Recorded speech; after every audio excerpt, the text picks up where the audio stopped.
কৃষ্ণ, জয় শ্রীকৃষ্ণ, রাধে রাধে। বন্ধুরা, আর কয়েকটা দিন পরেই আমাদের বৎসরের প্রথম মাস বৈশাখ মাস, শুভ নববর্ষ। আর এই বৈশাখ মাসকে বৎসরের নতুন বৎসরের প্রথম মাস। আর এই বৈশাখ মাস হিন্দু শাস্ত্রে খুবই পবিত্র এবং অত্যন্ত শুভ মাস বলে মনে করা হয়। তো বন্ধুরা, এই বৈশাখ মাসে আপনারা যদি এই ছোট্ট কয়েকটি উপায় করতে পারেন, তাহলে বন্ধুরা ভগবানের কৃপায় আপনাদের বাড়িতে সুখ স্বাচ্ছন্দ্য ভরে উঠবে। ধন দৌলত টাকা পয়সার কোনো অভাব থাকবে না। সারা বৎসর আপনার ভালোভাবে কাটবে। তো বন্ধুরা, কি সেই উপায়? হ্যাঁ বন্ধুরা, আজ থেকে প্রায় 7,000 বৎসর আগে মহাভারতের যুদ্ধে ভগবান শ্রীকৃষ্ণ অর্জুনকে কিছু গীতার উপদেশ দিয়েছিলেন। জানা যায় যে গীতায় জীবনের সমস্ত রকমের সমাধান আছে।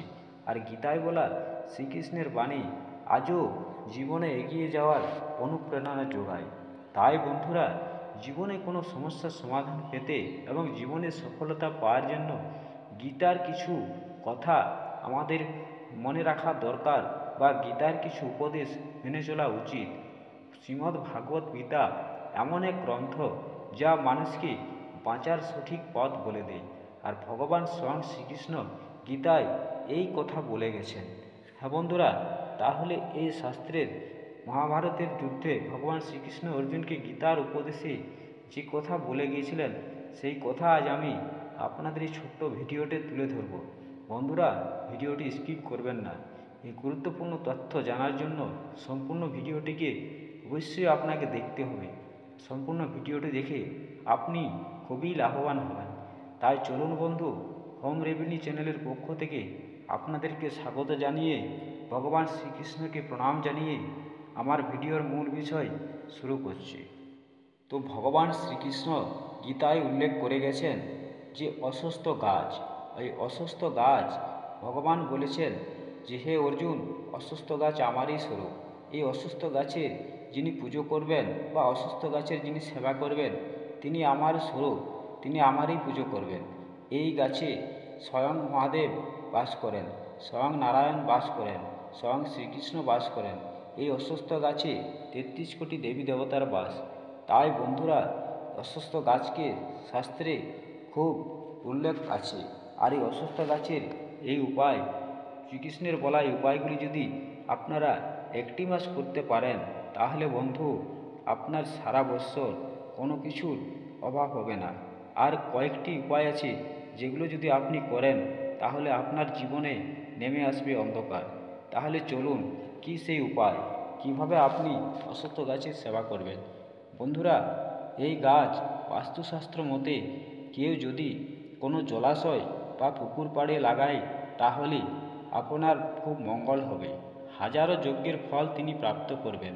হ্যাঁ বন্ধুরা, যখন ওই গাছের পাতা সেই জলাশয়ে পড়বে, তখন সে পিতৃদোষ থেকে মুক্তি পাবে এবং সেই পাতা পিণ্ড সমান হয়ে পিতৃদেবের শান্তি পাবে। এতে সেই ব্যক্তি পিতৃদোষ থেকে মুক্তি পাবে। ভগবান শ্রীকৃষ্ণ বলেছেন, যে ব্যক্তি প্রতিদিন স্নান করে এই অসুস্থ গাছকে স্পর্শ করবেন এবং এই গোটা বৈশাখ মাস যিনি অসুস্থ গাছের পুজো করবেন, তিনি সমস্ত পাপ থেকে মুক্ত পাবেন। আর যদি কেউ এই গাছ কাটে বা ছেদন করে, তাহলে তিনি জন্মাজন্মোত্তর নরক ভোগ করবেন। হ্যাঁ বন্ধুরা, এই গাছে স্বয়ং ভগবানের বাস এবং দুনিয়ার সমস্ত গাছের সব থেকে দুনিয়ার এই গাছের সমান আর কোনো গাছ হয় না। আর বন্ধুরা, এই গাছের শাখা প্রশাখায় 33 কোটি দেবী দেবতার বাস। হ্যাঁ বন্ধু, আপনারা রবিবার বাদ দিয়ে এই গাছের সেবা, এই গাছের জল প্রদান করুন। 1 মাস ধরে দেখবেন আপনি কি ফল পাবেন। আর যে উপায়গুলি আপনি করলে আপনার সর্বনাশ হতে পারে। বন্ধুরা, এই গাছের ডাল বা এই গাছ ছেদন করবেন না। এই গাছকে কোনো সময় জুতো পরে স্পর্শ করবেন না। হ্যাঁ বন্ধুরা, এই গাছের নিচে কোনো ময়লা আবর্জনা রাখবেন না। এই গাছে অশৌচ অবস্থায় এই গাছকে স্পর্শ করবেন না, কারণ এই গাছে 33 কোটি দেবী দেবতার বাস। আর দেবী দেবতারা যেখানেই থাকে, যেখানেই পবিত্রতা সেখানেই থাকে।